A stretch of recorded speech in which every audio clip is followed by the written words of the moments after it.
Welcome back to the Diary of a CMO, the podcast where I sit with CMOs and thought leaders in marketing and related media, tech, and creative industries.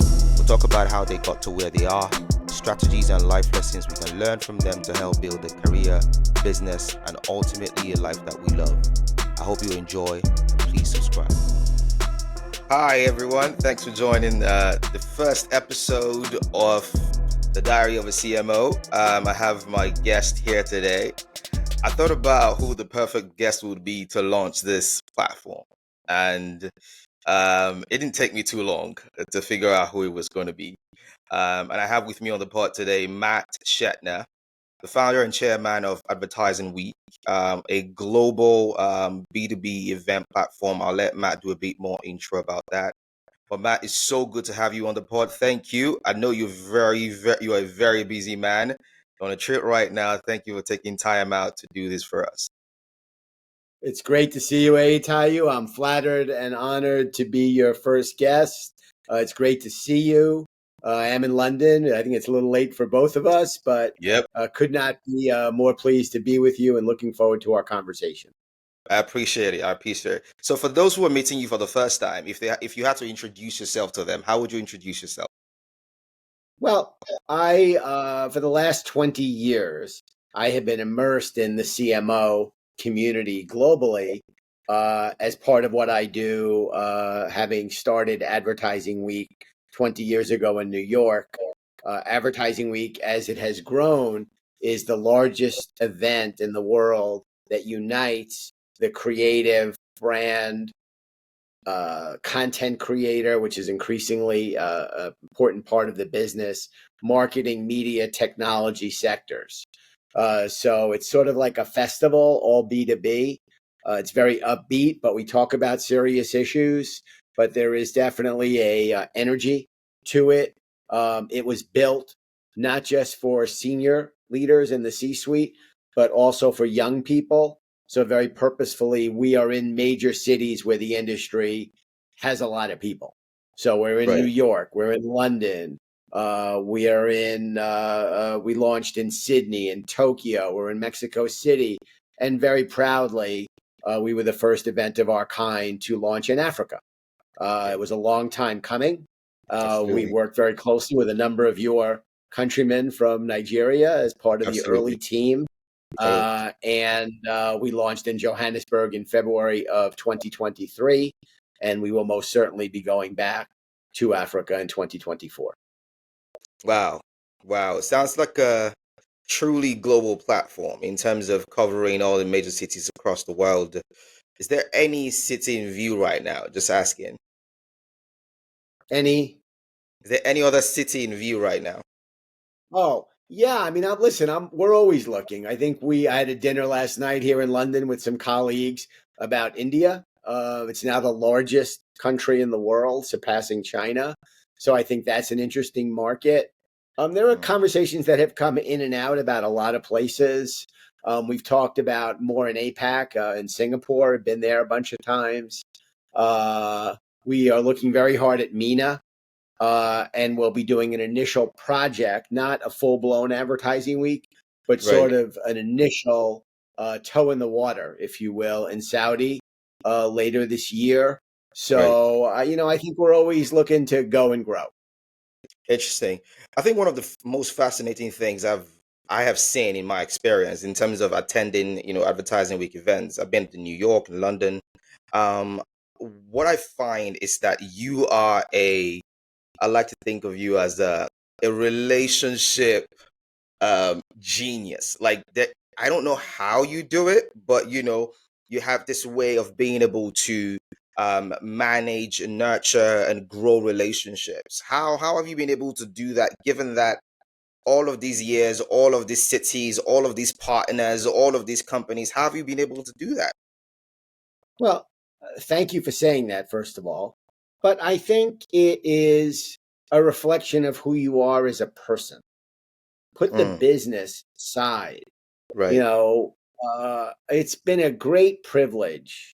I didn't grow up with any money. My family was from Brooklyn. My grandfather was an immigrant who came from Russia through Ellis Island. He was a house painter. My father had a good job, but we grew up very modestly. And I was very lucky. I got to go to a good university in America. I went to Emory in Atlanta, which is a great school.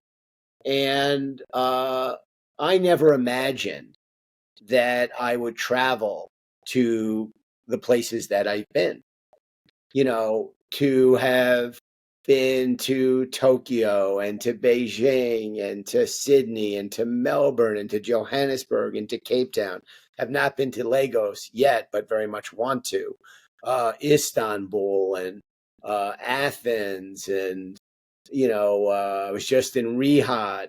And Yeah. the great privilege is making friends in all of these places. Right. And I have real relationships and friendships in all of them. And it's because, I'm so happy to see you, so I think it's a real reflection of relationships are who you are as a person. And that's why, Tayu, I'm such a big advocate for people to go back to work and to go to the office.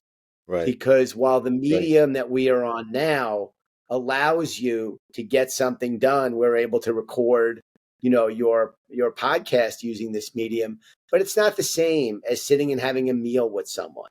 You Absolutely. know, look, you can't really look someone in the eye in the same way that you can in person on a screen. And I Absolutely. think what I've done over the years is develop real relationships with real people. And, because I like them. And in some cases, they, for whatever reason, I can't quite tell you why, they seem to like me. I think for advertising, we also have been very diligent about not only talking about the most important issues facing the industry, but larger issues that affect people. Right. So, whether it's mental health or the opioid crisis, or, not just talking about, Right. but acting on Right. diversity, equity, Right. inclusion. Right. So I think that we bring so many of those issues that transcend the industry, as well as talking about the most important issues facing the industry. I think that Right. recipe really comes from the heart. And to Right. me, the way that that you should operate is you connect the head, the heart, and that's also good for business. Absolutely. So, I think it's because it's genuine, and Yeah. that's just sort of who I am as a person. Yeah. I've experienced you firsthand in terms of, having dinner, having drinks, and when it's business is business, with what to do, we get work done, so I can see how I could tell for a fact that you are actually a genuine person in terms of really caring to know, um, Diary of a CMO right now is probably, in its early days, and to have you on the pod, it's an incredible privilege that I don't take lightly at all. Just to kind of say that again. Speaking on, your upbringing and how you grew up. That's a story that a lot of people across the world can relate with. What would you say, before I ask the more maybe serious question, what would you say is your most fond memory of growing up, or your fondest memory of growing up? Well, when I grew up my family originally was from Brooklyn, and I grew up in Queens, which is also part of New York City.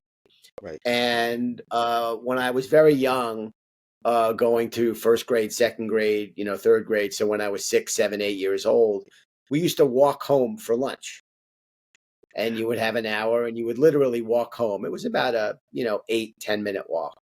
And my mom would always say, if someone doesn't have money for lunch, if there were kids who couldn't walk home because they lived too far.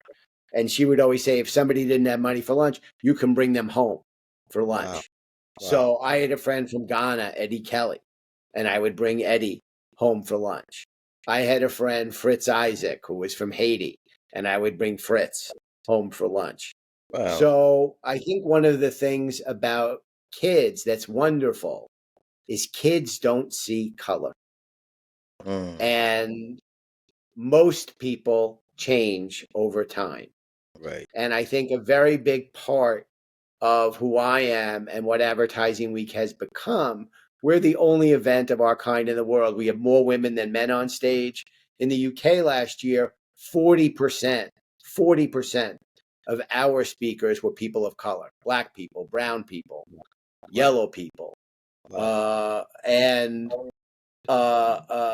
that's a reflection, to me, it's also not only about heart and humanity, but it's also about business.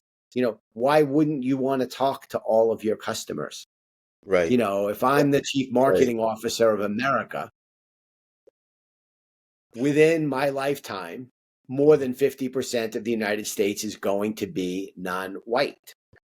Right. And I think a lot of Right. what's driving the racial politics of America right now, and Right. a lot of the hate, is a lot of the old white folks don't Right. like that they're going to be the minority. But Right. that's the reality. The Right. population of America is changing.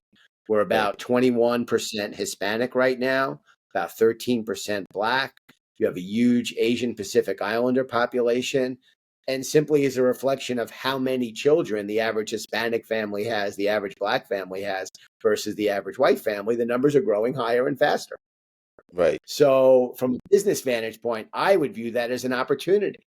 I Sure. want to sell to all my customers.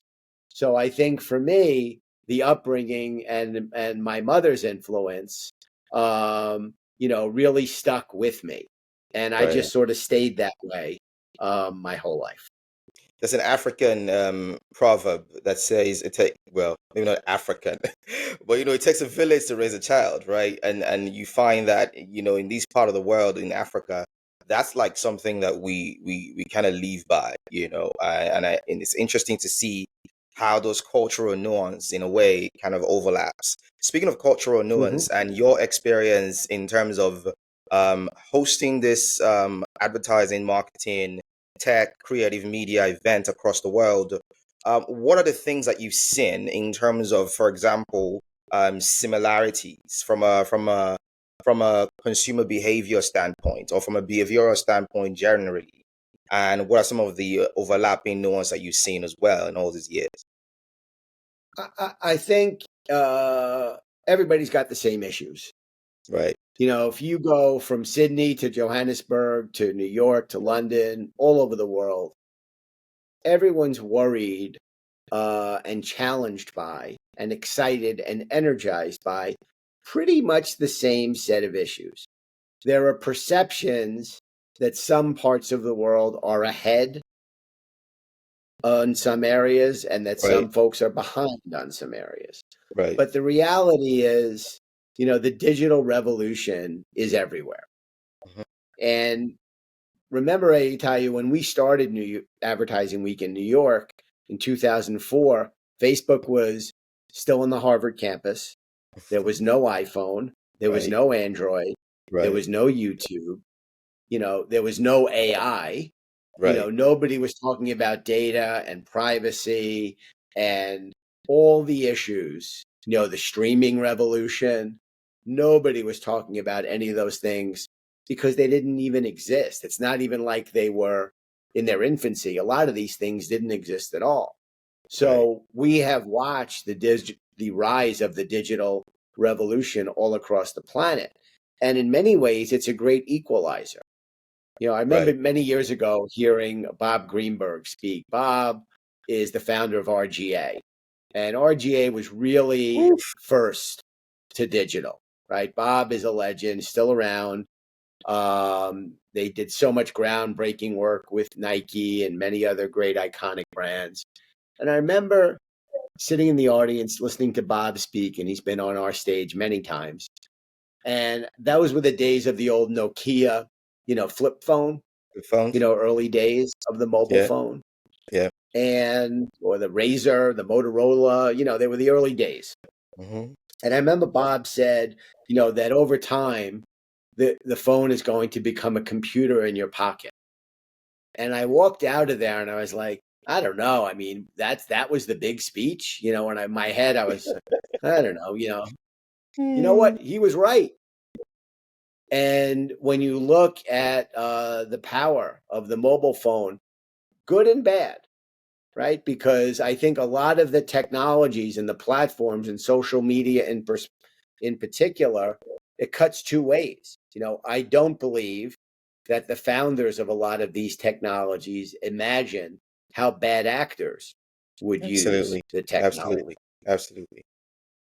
I don't believe that they knew and understood how it would affect young people and mental health in so many ways. And we can have a whole debate on whether they've acted sufficiently on Right. what they do know Right. versus just letting it go because it's good for business to let it go. Right. That's a Right. complicated issue. But Absolutely. I think there is much more that is common than is different from place Right. to place around the Right. world. Right. I think everybody's trying to figure stuff out. And what Advertising Week is about at its core, and it's one of the reasons why, it's been such a joy, is a big part of our job and the thought leadership program that we curate, across the world. We're probably curating 2,000 some odd seminars a year. It's all about helping people understand what's happening, where Yeah. we are now, Yeah. how we got there, and more importantly, where we're going, and Yeah. helping the industry navigate its way forward. But I would Right. say there's a lot more that's common than Then there is different. that's distinct from place to place. I think one of the critical issues, especially as you think about digital specifically now, it's the conversation regarding policy making, governance, and all of that stuff. With all of the Senate hearings on your side of the world, with all of the platforms being shut down in this part of the world, how do you think um how do you think governance can be approached better? And this is not just peculiar to North America, but I mean across the world. How do you think that government and policymakers can enhance or collaborate with key players and stakeholders and all of that stuff to really build and foster a Yeah. more forward thinking ecosystem? I think the industry has really thrived in a largely deregulated or self regulated environment. Right, And I think policymakers, the EU is a little bit better right, than certainly the US. Australia has been very aggressive from a government regulation perspective. right, Uh, but I think the industry largely has outfoxed the government right, and has managed to have their way. And, we'll see what happens now as the cookie goes away, um, and how that changes things. But here's the reality: right, in exchange for all the great free stuff that we get to do in our phones, all of us have given up all of our privacy. And that's the reality, right? Anytime you want to do something on the phone, there'll be, all those little paragraphs about what you have agreed to by clicking to go forward, right? All of us want to scroll down and get through that stuff as fast as we can so we absolutely, can check the box so that we can continue and go forward with whatever we are doing. Whether absolutely, it's buying a theater ticket, I bought a ticket. There's a show in London I'm going to go see Thursday night this week about the making of Live Aid. mm, So I bought a ticket. It's at the Old Vic. I did it on the plane, on the internet, on my flight over here. To me, that's a miracle that you can do something like that while you're 30,000 feet in the air, somewhere right, over Greenland. And I can right, research what shows are playing on the West End and I can buy a ticket. right, But somewhere in there, I agreed to a lot of stuff. I don't really know what I agreed to. right, That doesn't speak very well of me. But the reality is, all of us engage in right, this behavior. absolutely, So now, when you get that information into the hands of bad actors, it mhm, becomes a problem. So a absolutely, few years ago, we put the producers of a film called The Great Hack right, on our stage in Advertising Week in New York. And it was about how a digital firm called Cambridge Analytica, which is now gone, leveraged leaks and openness, let's use that word, of the Facebook platform to scrape data and information about, people and how they vote. Right. And the movie basically lays out the case for how the Russians got a hold of all our voting data and then use bot farms and create division and rancor and false content to drive their agenda. And I don't think that stuff is conspiracy theory. I think that stuff is all pretty real. The vote over here in the UK to leave the EU and Brexit, which was a terrible mistake for the UK, that vote was manipulated, by bad actors using digital media. Right. So I think the government has failed completely to understand what was coming, to anticipate it, and to regulate it. Yeah. And, when you see some of these hearings in Washington in particular, where you have, an 84-year-old senator who still thinks the internet is AOL dial-up, and, asking 101 level questions, there's a Right. real absence of sophistication as to how this stuff really works, what's happening. And I think the policymakers have completely failed to protect us and to understand the landscape, how quickly it changed, how quickly it moved. We have to deal with the consequences, good and bad. Yeah. Yeah. I think, if when you think about it, and as technology continues to emerge, with AI as an example, I think we can agree that we are still in the early days of AI in terms of like global adoption and massive scale.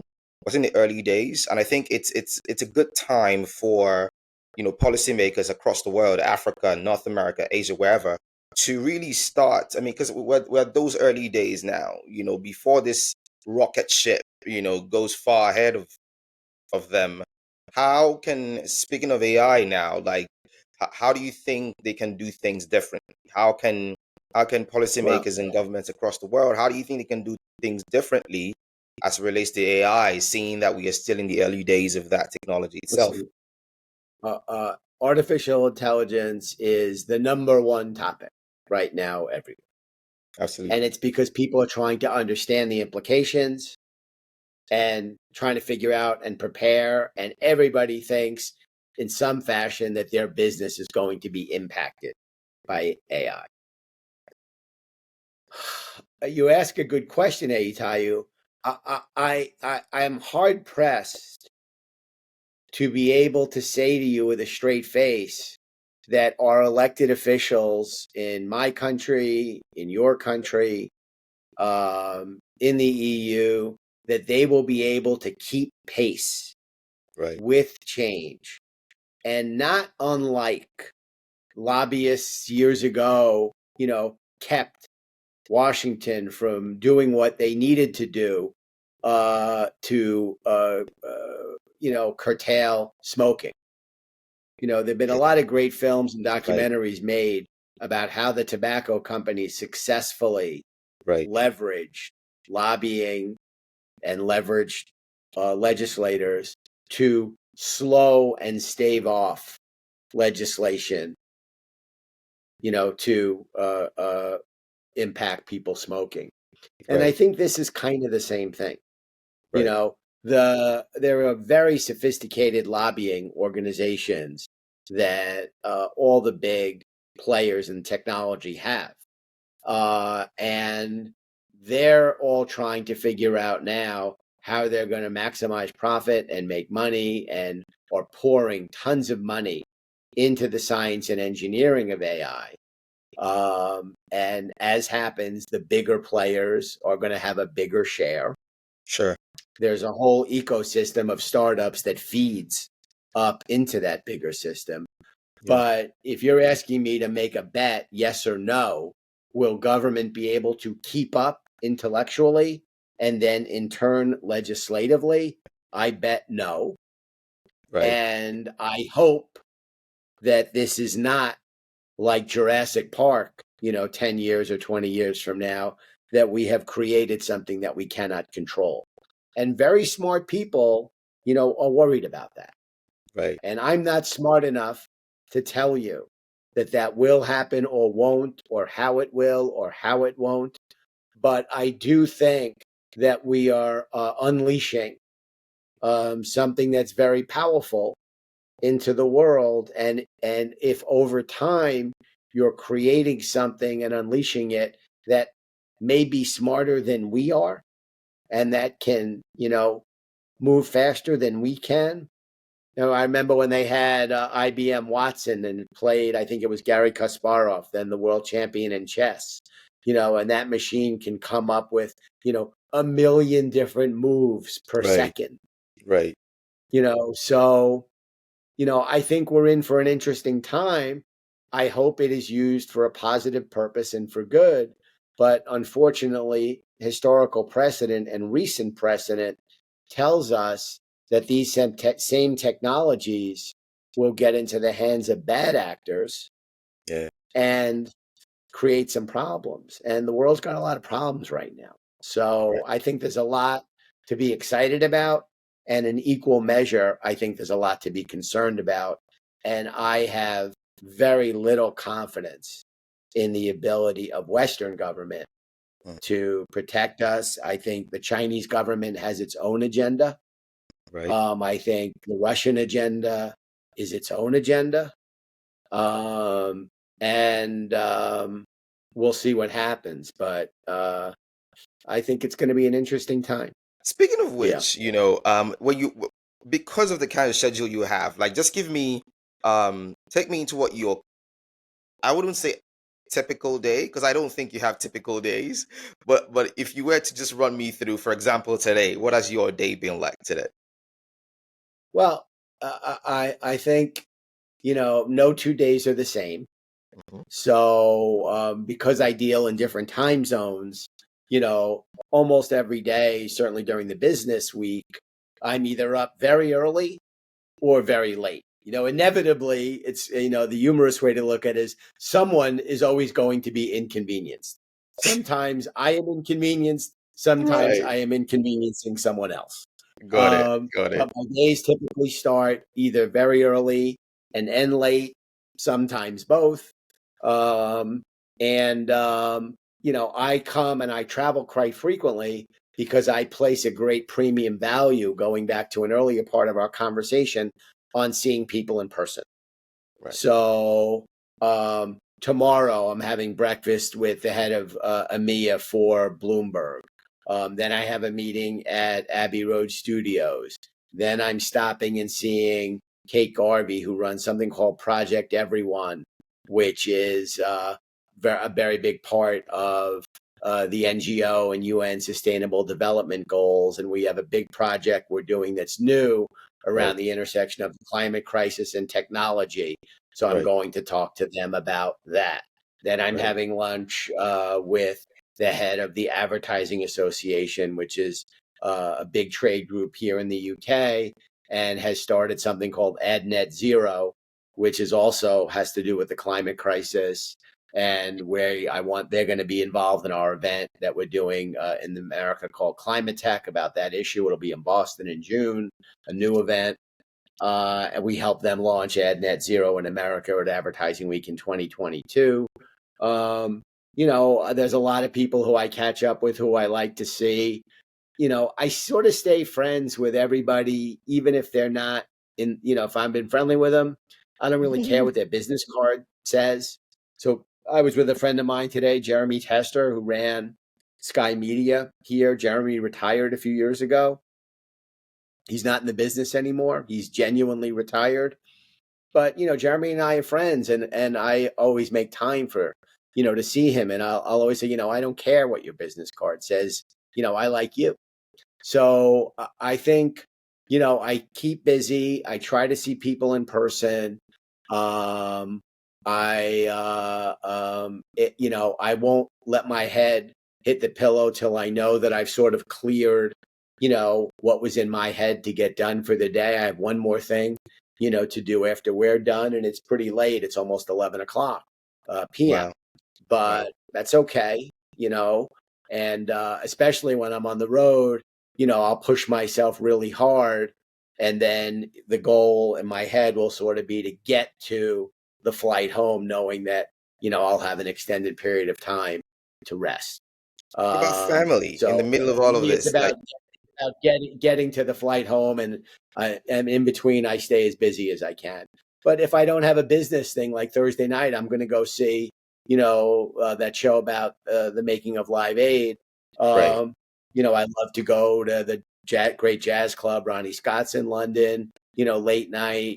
Um, Tomorrow night, I have some black tie thing I have to go to. But I try to stay busy. In the middle of all of this, like, how about family? How are you able to manage family? Because I definitely, clearly, you do a lot of traveling. You're how do you manage that? Because that's a real challenge for a lot of C-level execs who have to move through time zones and have a lot of busy schedules. How do you manage that? Well, I try to make the trips short, but I also have to take care of myself. So, like one of the changes in behavior that I've adopted is when I come to London now, which is probably the place I go to the most. I take the day flight from New York, so Right, I lose the day, but there's no overnight, and I find it's much easier, from a stress on the body right, vantage right, point. right, So I flew Sunday morning. I got here Sunday night. I go hard Monday, Tuesday, Wednesday, Thursday. I fly back Friday morning. I'll be in my house by lunchtime Friday. When I'm home, I'm home. I don't really work on the weekends. And that time is, family time. And then I take my wife with me, probably about a third of the time. So Isla came, and my daughter Eliza came to Advertising Week Africa, which was a very big deal for us. We brought Kevin Hart to Africa. yeah, We The first thing we did when we got to Africa before the event is I am very involved with a charity called Education Africa. It was right, started about 30 years ago by Walter Sisulu, and I'm actually the volunteer president of Education Africa in America. And I took my wife and daughter to a township at Twatwa to see the Education Africa kids who were learning to play the marimbas practice. And we stopped and bought them all lunch. It was about an hour and a half drive. This was literally, right the very first day in Africa. yeah, And so, we didn't go shopping. We didn't go to a spa. We got right into, what's real. right, And in our case, trying to help people and, be positive and do something substantive that helps them. But then afterwards, we went on safari, and we went to a place called Ulusaba, and we spent 3 days in the bush. We had never done anything like that before. It was an incredible experience that my wife and daughter and I had. And so I think including my family, as much as I can, not always. absolutely. Like this week, would have been a lousy week for Isla to be here. She has other friends here, Mhm. but I'm doing what I need to be doing for business. Right, I'm not here on vacation. right, But I think when you're home, be present. Try to make the trip short. right, Sometimes you have to, I'm not thrilled, that I'm going to have to get up at 4 in the morning, 4:30 in the morning on Friday to make that early flight home. But then I'll get home, by, late morning, and I actually have to go into the city, and Isla's coming with me into Manhattan. We were very involved in a musical on the life of Nelson Mandela that ran at the Young Vic Theatre in London last year. We're now working with the producers and the Mandela family, Nandi Mandela in particular, to bring it to Broadway in New York. The cast album from the London show is coming out. There's an right, event at Sony Friday afternoon. We're going to be there, and she'll be with me. So, and you cannot do what, someone like me does without support from your family. right. So that's very important too. Right. It's really exciting. I mean, I've had the privilege of meeting your family, and I know that, you keep them very close, especially when you can, like you rightly said. As we start to wind this down, because I know, I mean, it's really late right now. There's two last questions I wanted to get your take on. One of the biggest challenges that you find within the advertising and broader marketing communications or related fields like creative and media and etc, at least in this part of the world, in Africa, is a talent challenge. And I think that, there's a few things that are being done across markets. But I wanted to get your take on what would you say is the right recipe? I mean, off the top of your head, to be able to drive that talent development in the way that, the industry as a whole doesn't suffer in the long run, if you get what I mean. Well, I think the industry has done a poor job Mm, of recruiting young talent across the board. White talent, black talent, brown talent, yellow talent. I think there's a lot of smart young kids out there, and this is an exciting, great industry to be in. And a yeah, big part of what we've tried to do, and this is why Advertising Week is so inexpensive to attend for young people and for students. We have delegations that come from all over the world. There's now a group that comes every year to Advertising Week in New York, 30 some odd students from Guatemala, mm, and they can afford to come to our event. So wow, I think, the industry has to understand that embracing young people that look like the world is in their business interests. right, That this is not about trying to tick a box, to right, say, oh, what do you mean? I have a black person here. I have a Hispanic person here. I have a Muslim person right, there. I have a female, right, member of my whatever it is right, committee. right, right, I think you want your business to look like what all of its customers look like, right, what the world looks like, what right, consumers look like. right, I think this is a really great, exciting growth industry, right, to be in. I think right, it's a creative industry where you can think of an idea and then go out and make it happen. right, So I think senior leaders have to understand that building that young talent pipeline is in their business interest. This is not about social good. This is about doing good for business and purpose and profit. In this case, creating pipelines and avenues to right, get young talent into the business is not right. only good for the head and the heart, but it's also good for the wallet. Right. And I think, I mean, what I've also found with this conversation regarding talent is it's like a vicious cycle, right? To a large extent, um, if you look at how brands and clients engage agencies, as an example, what you find is it feels like the retainer is starting to is starting to dip, compared to before. And when you find that within the industry, employers of these talents are unable to pay competitively, what you find is that these younger talents would rather, what's the word? Switch careers um, into more, into opportunities into sectors or industries that present better opportunities. How do you how do you manage that? Because at the end of the day, the the companies are in it to make money at the end of the day, so how do you manage that where you have to be making a profit, you have to be doing well as a business for you to be able to bring in new talent into operate. Well, and this feeds to the whole, you know, AI conversation and technology where a lot of jobs are being replaced by machines. Right. So I think you've got a lot of factors, Yeah. all crashing together. Yeah. But the net is you have to pay people a competitive, fair wage. Right.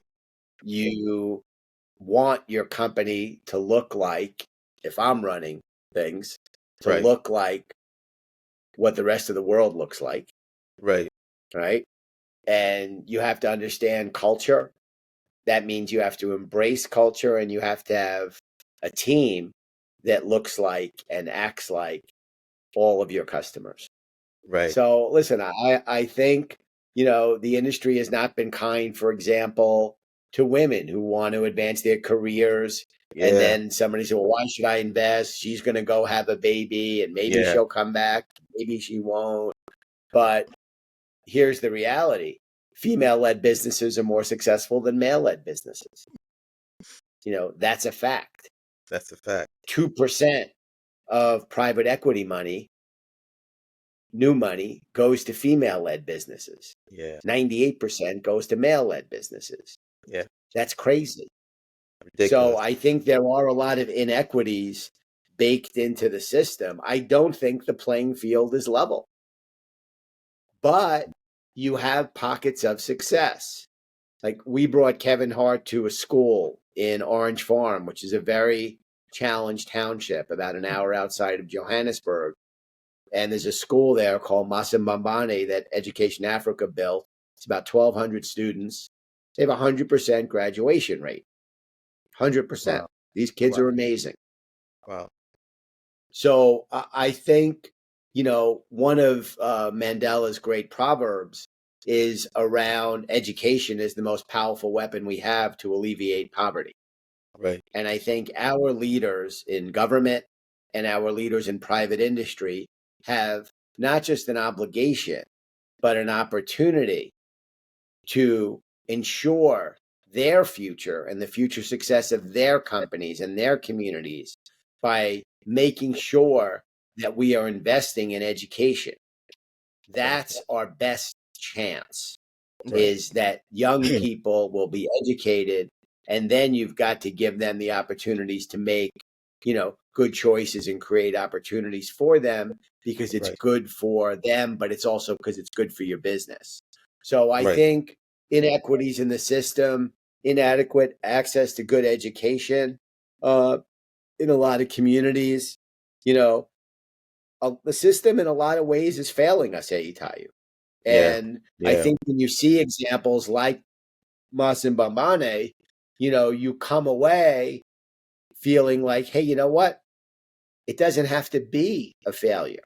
Right. You can create schools that, excite young people where they want to learn, where they want to be successful. But I think all too often our government leaders and the private sector doesn't put enough pressure on our elected leaders to ensure that our schools and curricula are keeping up with the world. And, Right. I am a passionate advocate for investing in young people because, listen, I'm going to be 60 on my next birthday. I'm not going anywhere anytime soon, I hope. But the Right. future are the kids at Masembambane, not me. Right. Thanks, Matt. I mean, it's been a very interesting time just, talking to you. I think, like you rightly said, there's a lot of work to be done. I know that, with Advertising Week, and every other, property within that property, there's a lot being done, with partners, with stakeholders across the world. And, I'm pretty sure that a lot more will be coming out of that, out of all of that. I'm curious. Well, one day we hope to get to Lagos, EYITAYO. We will, we will, we will. I'm curious. AW Learn, how, because I one of the things I'm very passionate about is how do we, how do we create this repository? Because that's one of the mission for the Diary of a CMO. Is because I think that there is a need to create this repository of knowledge. Other parts of the world have done that quite well. Africa hasn't quite done that really well. But I think that there's a lot to be done in terms of really creating this repository of knowledge, experiential knowledge of people or professionals or people who've done what Yeah. this younger generation are trying to do. So Yeah, listen, AW I'd love Learn, to collaborate and curate a version of AW Learn, AW Learn Africa, and absolutely, curate something, with you and your colleagues. I think for us, it's all about extending that platform of thought leadership from the live events to a year-round digital environment. So, it's a investment that we're making. and it's a natural extension of what we do, curating thought leadership content all over the world. Absolutely. Thank you very much, man. I appreciate you. You're welcome. I'm gonna let you go now. Thank you very much. Definitely, I'll be in touch. I can't wait to see the magic that happens in the coming months and years, man. Stay in touch and wishing you every success, EYITAYO. It's great to see you. All right, my friend. Cheers. Okay. Bye.